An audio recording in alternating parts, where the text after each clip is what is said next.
A testimony for a man must be falsified by testimonies of 3 women. Can you imagine? So for us, we want to say that we don't want to believe on that nonsense from the Jewish.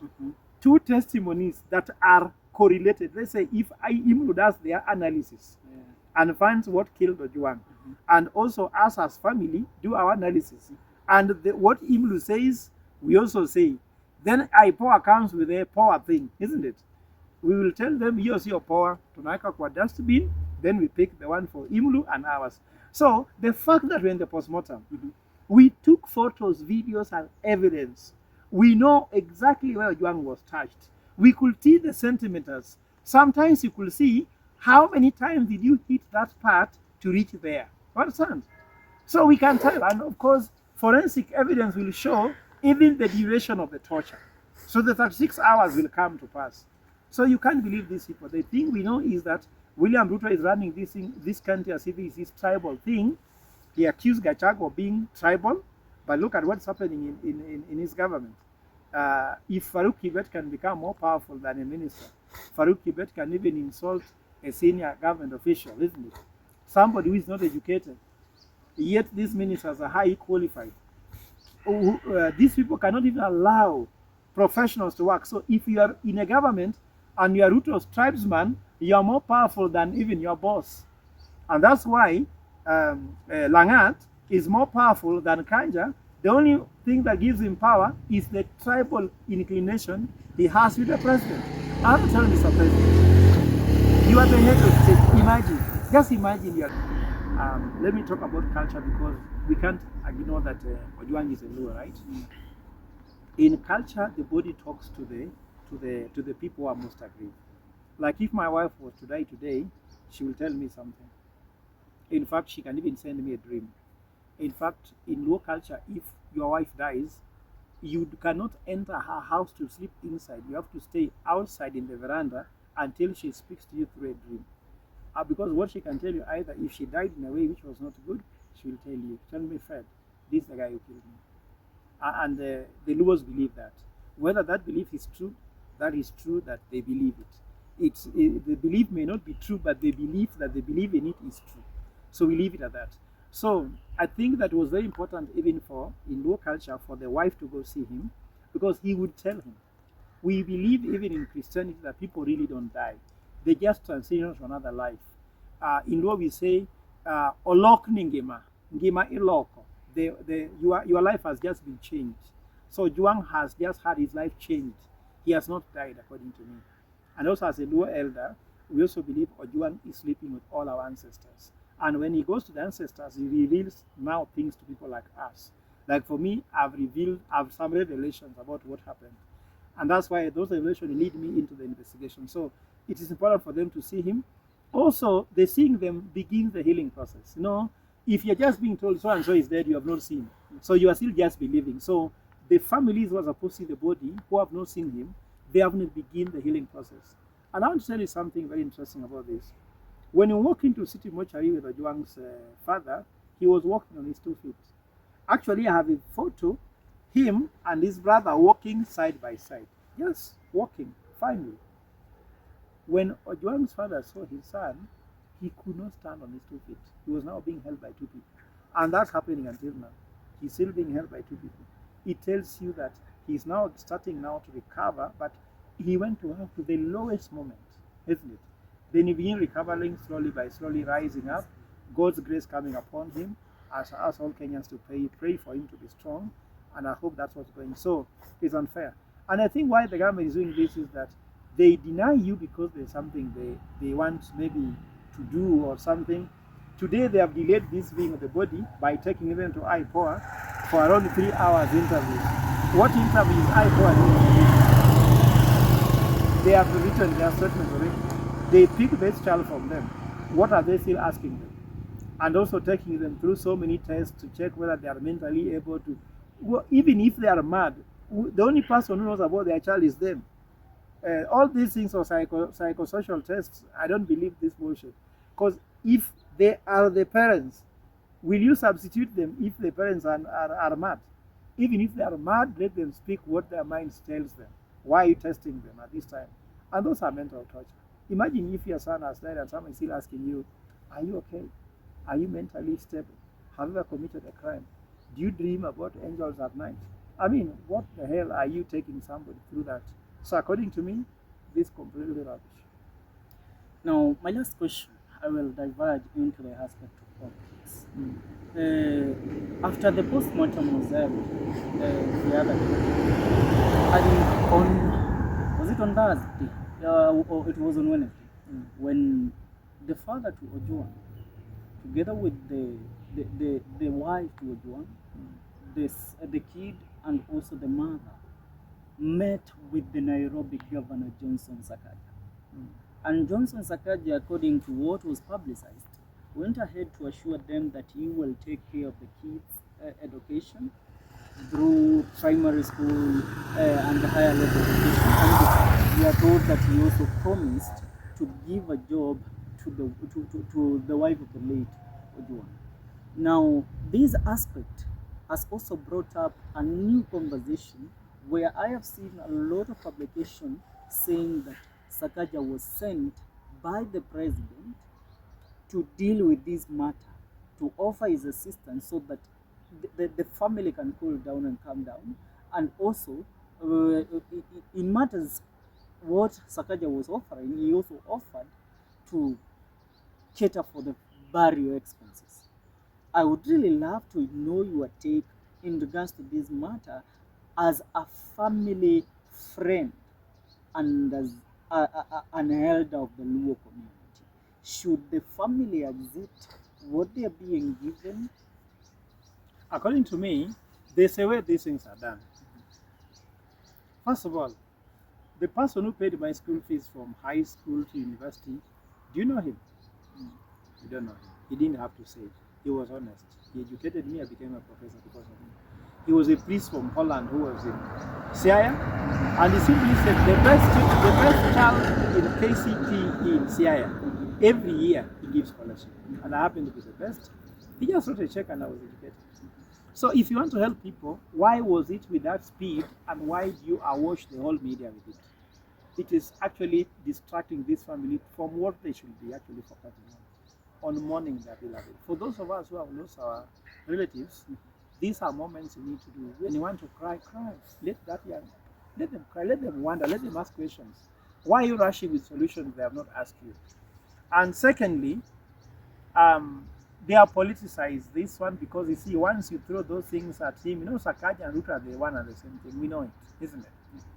TNA was started by Sakaja. And you also know how TNA worked very closely with the URP, and then Ruto became the president. So we know the relationship. He is a UDA governor in Nairobi. So all that one we know. And of course, he is now working again closely with Raila. Now they're saying that he's going to run a ticket called Order. Order is UDA together with ODM. So all those things we know. So he's just representing these two brothers who are united in crime. We call them half-term and no-term. So the half-term, no-term, and one-term are you together trying to have strategies. I think that somebody intelligence of Raila Odinga must have actually been the one telling Ruto, wewe ongea na Sakaja, ongea na wao, afanye hivi na hivi, and yeye ako chini ya maji. So those things we know them. These politicians are very good at this. So I would ask the family simply to do this. Those promises you are given during burial, people will leave you with them as soon as the burial is over. The best way to deal with them is let them deposit them with the family lawyer. If you pledge to take care of that person, put it in writing. Put in writing, give those job contracts now. If there's a check, give the deposit a check, because these promises are just to calm you down. Then when you wake up tomorrow, you find that your child cannot even be able to have milk for breakfast.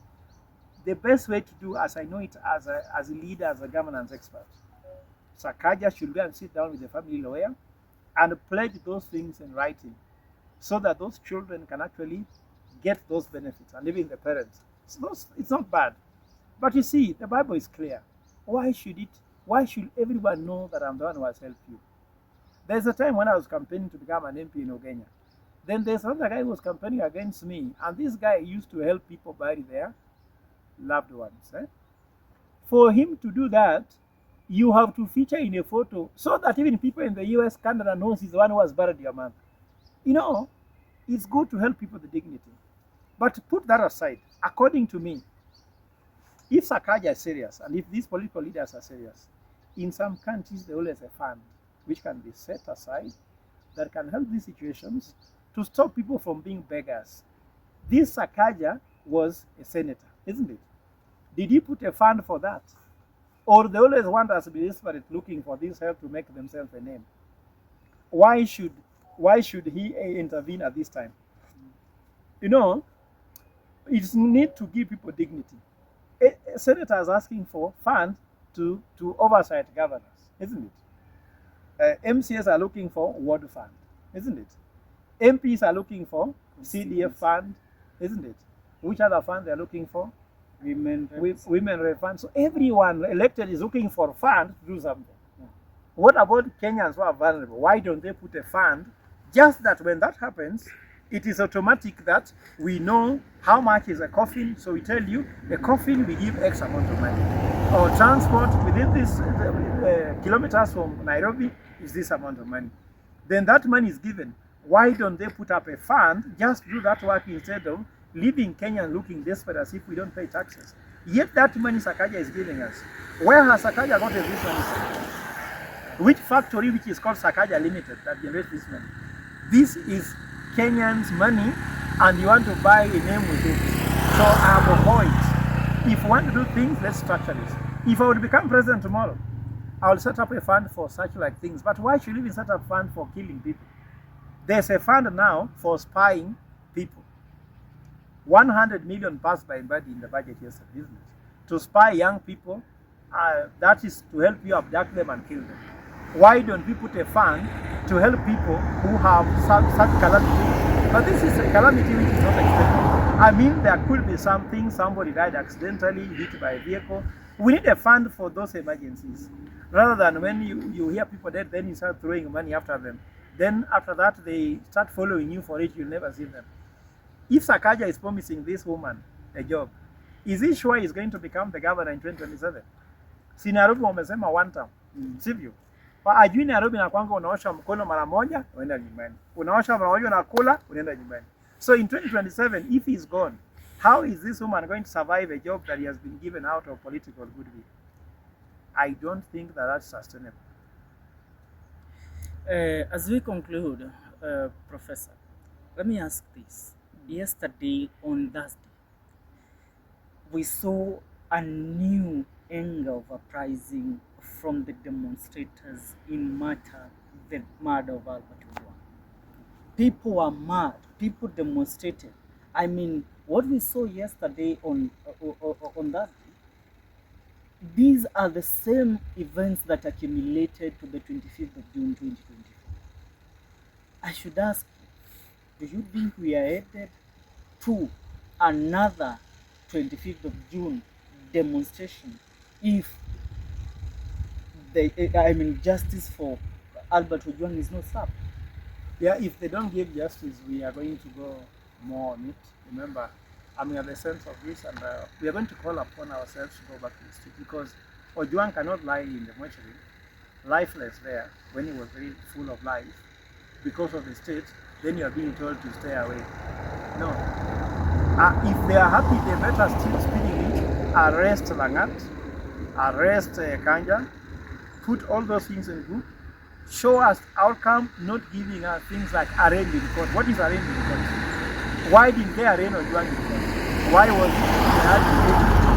it? We want to see clear prosecution, faster execution. We don't want to hear things like this. So if these guys are not careful, you heard when young people are saying a half term. Because they had given him a half, now they are saying ata ile nusu tunachukua. So they are calling Ruto not half one term, they are now calling him half term. So Ruto should be careful, because he is just staring at a revolution. And it might happen. I pray it happens. Because for me, this is the worst president Kenya has ever seen. This is the worst administration in the history of Kenya. The things we are hearing now, our parents never had them. The things we are hearing now, our great parents never had them. If Kibaki was to come from his grave he won't recognize this country. If Moi was to rise, he will say people said I was evil, and this is not. This is something bigger than evil.